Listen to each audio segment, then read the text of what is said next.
Adam was 32, and his life felt like it had slipped out of his hands. He worked a job he never wanted, but he stayed because it paid the bills. Most mornings, he woke up tired, telling himself to just get through the day. He sat through meetings pretending to care, counting down the hours until he could go home and switch off his mind. To cope, he leaned on habits he wasn't proud of. Alcohol in the evenings, cigarettes during both the day and night. Over time, he became irritable, snapping at the smallest thing. His girlfriend tried to be patient, but eventually she left him. Adam didn't chase her. He just watched her go. The apartment felt too quiet, too empty after that. The nights were the worst. His mind would run through regrets and worries, and his anxiety would just keep him awake night after night. Adam wasn't weak, and he wasn't a bad person. He was just someone who'd been trying to cope for so long that he forgot what living actually felt like. One night, sitting on the edge of his bed with a drink he didn't want, he felt a heaviness in his chest. His mind wandered to a thought. Would it actually matter if I didn't wake up tomorrow? Right after that thought, the room went quiet. Adam looked up and saw someone standing near the door. The person didn't look dangerous or dramatic, just calm.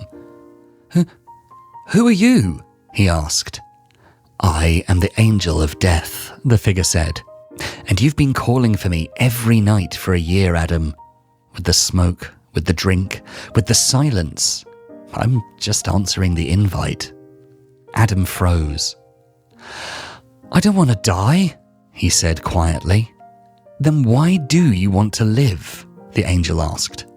I want another chance, Adam said. Okay, replied the angel. But there is a condition. If you choose to live, your life will grow when you act honestly and shrink when you go against yourself. Adam swallowed nervously. Yes, he responded.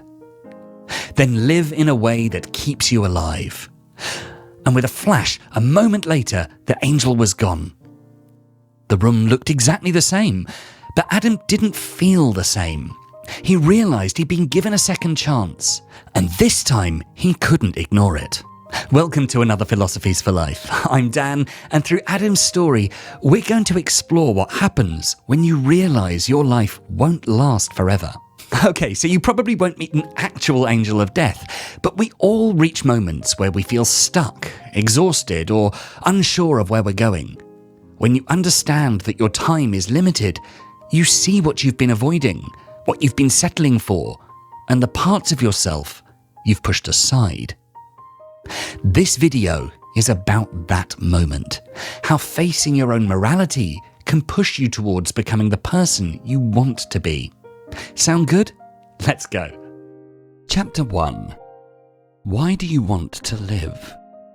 In the days after meeting the angel of death, nothing around Adam had changed. His job was the same, his apartment was the same, but he kept thinking about the question he'd been asked. Why do you want to live? Before life became overwhelming, Adam used to read. One book in particular had stayed with him, Man's Search for Meaning by Viktor Frankl. Frankl, a psychologist who survived the concentration camps, wrote about how people can endure almost anything if they have a reason to live. Logotherapy, his main idea, was straightforward. When life feels hard, meaning is what keeps you moving. Remembering that book, Adam decided he needed to look for his own reason to live. He took out a notebook and wrote down the questions Frankl often encouraged people to explore. Who actually needs me? He wrote, my younger brother, my parents, maybe my friends? What responsibilities have I been avoiding? He wrote, taking care of my health, finishing things I promised myself, being honest with people I care about. Which values do I believe in but don't follow? He wrote, patience, honesty, discipline, kindness. And finally, what kind of person am I when no one's watching? This last question was the hardest. It showed him who he really was when there was no one to impress and no one to hide from. When he answered it honestly, he wrote, "Someone who avoids responsibility, someone who runs from discomfort, someone I wouldn't respect." In the days that followed, when his anxiety showed up or when he started slipping into old patterns, reading his notes helped steady him. And over time, these reflections started shaping his daily life. He spoke more honestly with people around him. There was finally a sense of motion. Psychologists like Lisa Feldman Barrett and Daniel Siegel have explained how meaning and purpose can affect the brain. Meaning activates the prefrontal cortex, the part that helps with focus and decision-making. Purpose reduces anxiety by giving the brain a sense of direction. Small daily habits shape neural pathways. This is how neuroplasticity works. In simple terms, your brain becomes more stable when your life has a why. For anyone watching this, when life feels stuck, ask yourself honestly, why do you want to live? Chapter 2. Don't be trapped by your past.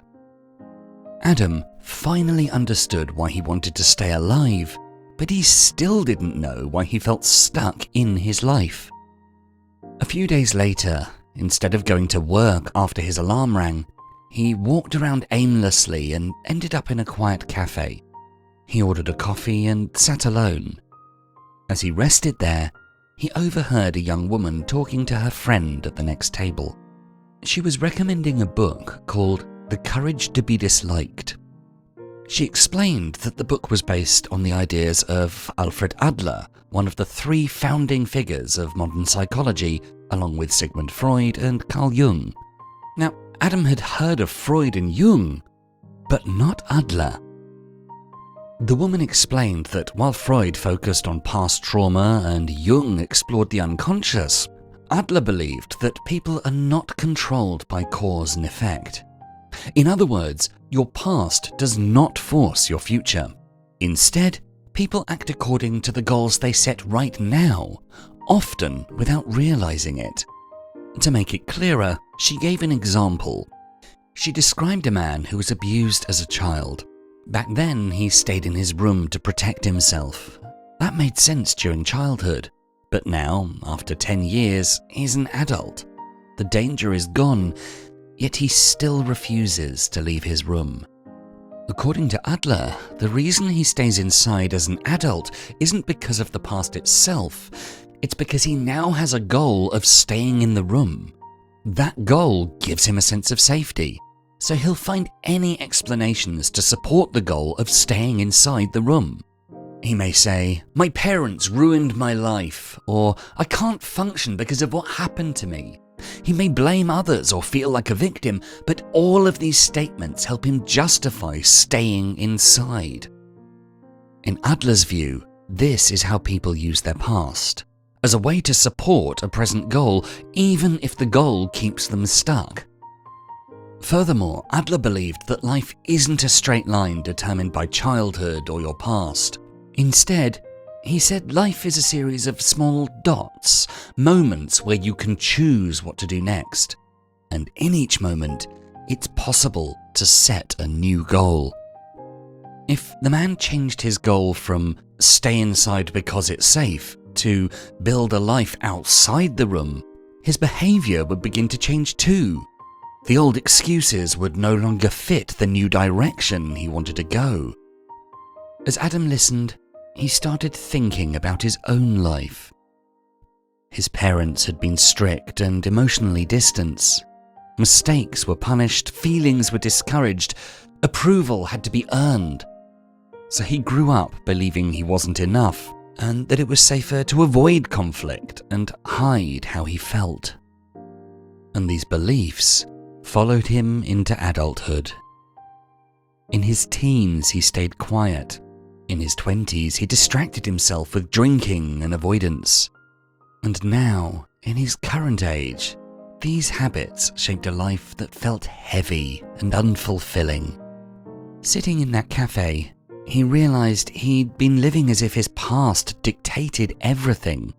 His inner story had been, "This is who I am because of what happened." Later that day, he passed a bookstore and bought the book the woman mentioned. As he read it, he tried to adjust his life. He also made an effort to stop blaming his past for everything. Whenever he caught himself thinking, "This is how I am because of what happened," he paused. He reminded himself that his past didn't get to choose his next action. He could choose what he did now, even if it was something small.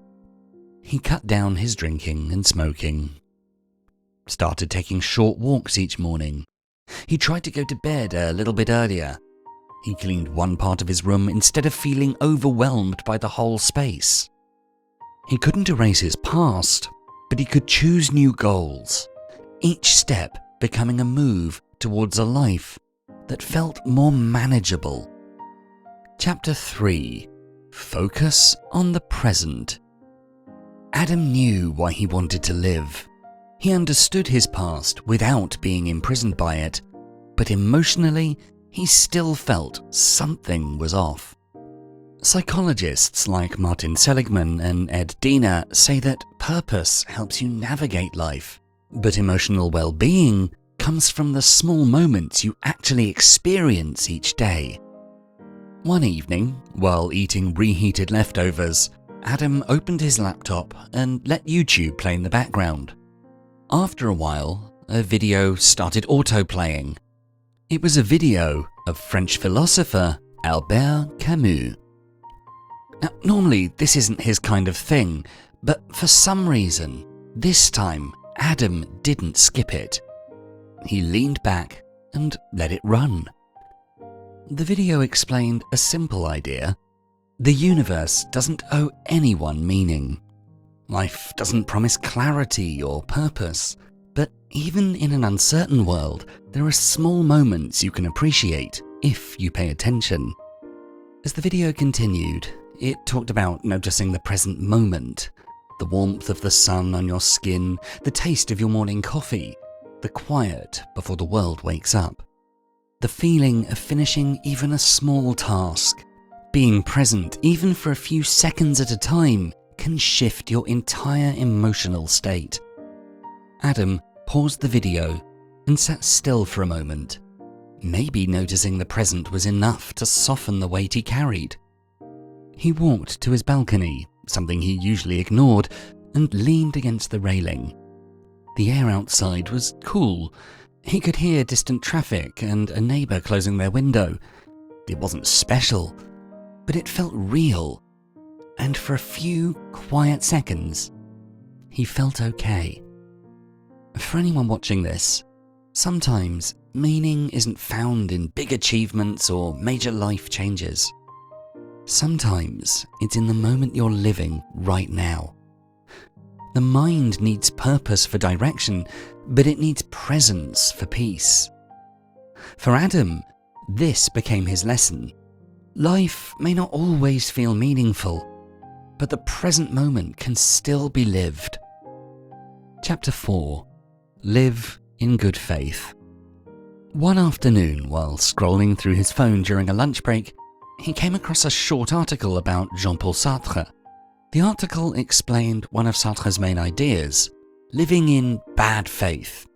It meant lying to yourself, pretending you have no control, and avoiding responsibility by acting powerless.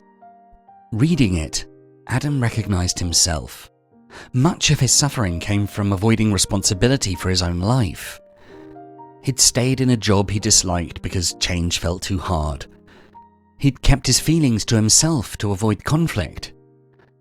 Sartre argued that living honestly, living in good faith, starts with one truth. Your life is shaped by your choices. Whether you like it or not, responsibility is always there. Adam realized how often he'd been watching his life from the outside instead of living it. And he began making real changes.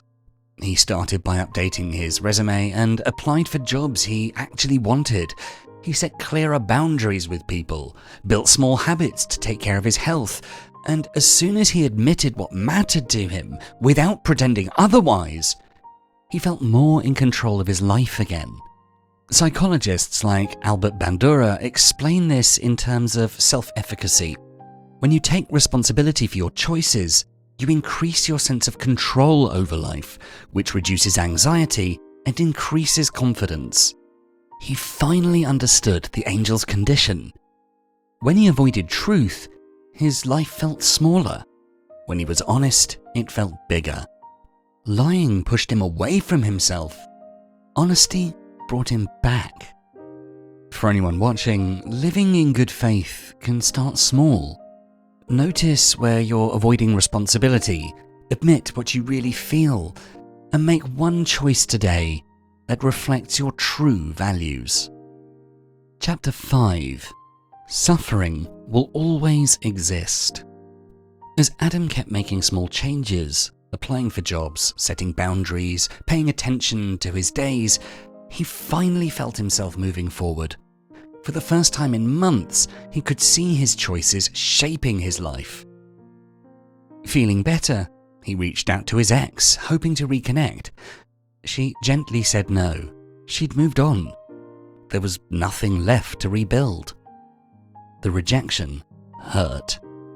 And for the first time in weeks, Adam felt a weight settle in his chest again. He saw that he hadn't just been holding on to her, he'd been holding on to the version of life he wished he still had. The pain wasn't from her leaving, it came from his own attachment, from the part of him that refused to accept things as they were. That evening, while browsing YouTube, a recommended video caught his attention. How to deal with suffering in your life, from Buddha. The video explained that suffering is inevitable. No matter what changes you make, no matter how well you live, life will always involve pain, loss, and disappointment. This is the first of the 4 noble truths. The second truth is that suffering comes from attachment and clinging, wanting life to be different than it is. The third truth is that there is a way to reduce suffering, and the fourth shows the path: mindful living, acceptance, and letting go.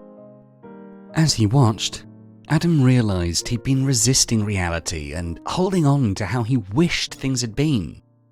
Buddhism didn't see suffering as punishment. It was a teacher, it was normal, and it could guide him. But only if he stopped fighting it and allowed himself to experience it. And so he finally decided to put this into practice. He started meditating for a few minutes each day, just sitting quietly, noticing whatever came up without reacting or labeling it. When sadness showed up, he let it be there. When he wanted something he couldn't have, he watched the feeling rise and fall instead of chasing it. And little by little, the weight loosened. He understood that life will always involve suffering. People will leave, plans will fail, and disappointment will happen. No matter how well he lived, no matter the changes he made, suffering was part of life. But when he accepted reality as it was, he could feel the sadness without being consumed by it. And that acceptance can free you too if you stop holding on too tightly and learn to live in the present. Chapter 6. Focus on what you can control. After a few weeks of practicing acceptance, life kept moving for Adam, with all its uncertainties. Problems at work still appeared out of nowhere. Plans still changed. People still misunderstood him. Even small inconveniences could shake him more than he wanted to admit. One evening, after a stressful day, he sat down for dinner and opened YouTube, and this time the algorithm suggested a video from Roman philosopher king Marcus Aurelius on thinking clearly. Ironically, he clicked it without thinking much. The video explained a simple idea. Most things in life are outside your control. You can't control other people, outcomes, timings, the past, or the future. But Marcus Aurelius saw it differently. Peace comes from taking responsibility for your own actions and letting go of everything else. Adam thought about his job. He couldn't control his manager's decisions or team issues, but he could control the effort he put in. He thought about his ex-girlfriend. He couldn't control whether she chose to return or not, but he could control the kind of person he became moving forward. He started thinking about all the mistakes he'd made in his life. He couldn't control the past, but he could choose what he did next. And so he began applying this. When someone snapped at him, he paused before responding. When plans changed, he reminded himself he couldn't control everything. He felt more balanced and less at the mercy of everything around him. For anyone watching this philosophy of Stoicism isn't about being emotionless. It's about giving your energy only to what you can influence and accepting the rest as just part of life. Chapter 7. Connect with the world. Months had passed since Adam's encounter with the angel of death. His life had changed in ways that mattered. He had a new job, one that challenged him, but also allowed him to feel capable and valued. His mornings no longer began with dread, and his evenings weren't consumed by restless anxiety. Stability had become a quiet companion in his life. One afternoon, while scrolling through the articles during a lunch break, a title caught his attention: "The Power of Community and Connection." Intrigued, he clicked. The video introduced a philosophy called Ubuntu, an idea from Southern Africa. I am because we are. It emphasized that humans find meaning not only in themselves, but through their relationships and contributions to others. Helping others, being part of a community and sharing what you can give, time, care, or skill, creates purpose and fulfillment. Adam suddenly realized how inward-focused he'd been for years. Healing himself, understanding his past, practicing honesty and learning to be present had been essential. But now he saw that life could feel richer when it extended beyond the self. Contribution, he realized, could become another series of dots, moments where his actions created meaning not just for him, but for others as well. He thought of volunteering at a local community centre, offering support to colleagues, checking in on friends without expectations. Each act didn't solve all the world's problems, but it made his life feel expansive. With every small gesture, he felt more connected to the world around him. What the angel meant by death. Adam had come a long way. For months he'd been living with more clarity than ever before. He woke up with intention, stayed present during the day, acted honestly, let go of old frustrations, and even started giving back to others. Life felt steady. Not perfect, but steady. But life doesn't pause its tests just because you're doing well. One afternoon, Adam's manager called him in and told him the company was cutting jobs and his position was gone. It wasn't personal, but it felt personal. The ground beneath him felt shaky again. That night, he bought a bottle. "Just this once," he said. The next night, he drank again, and the next night, and the next. Soon, he was slipping back into late nights, avoidance, and telling himself he'd fix everything tomorrow. But tomorrow never came. He drifted back into the version of himself he thought he'd left behind. Then, one night, as he sat on the edge of his bed with a drink in his hand, the room grew very still. The air felt heavy in a way he recognized. And when he looked up, the angel of death stood quietly near the door. Adam's voice shook. I messed up. I don't know why I'm doing this again. The angel stepped closer. Adam, I didn't come because you fell. Adam stared at the floor. I came because you stopped choosing, the angel said. Adam looked up, confused. When we first met, the angel continued, I gave you a condition. Your life would grow when you acted honestly and shrink when you acted against yourself. That condition forced you to look at your life seriously. You fought for yourself. You made changes. You learned to live. If you hadn't made those choices, you wouldn't be here now. Not as the person you've become. Adam swallowed. So, am I dying again? The angel shook his head gently. Not in the way you think. He stepped closer, his voice calm and steady. Physical death is only one kind of death, he said. Adam looked down at the drink in his hand. He could feel the truth of the angel's words. You fought for your life once, the angel said, and you can fight again. The room slowly returned to normal. The angel's presence faded. Silence remained. Adam sat for a moment, breathing deeply. Then he stood, walked to the sink, and poured the drink out. He wasn't starting over. He was continuing the life he'd chosen months ago.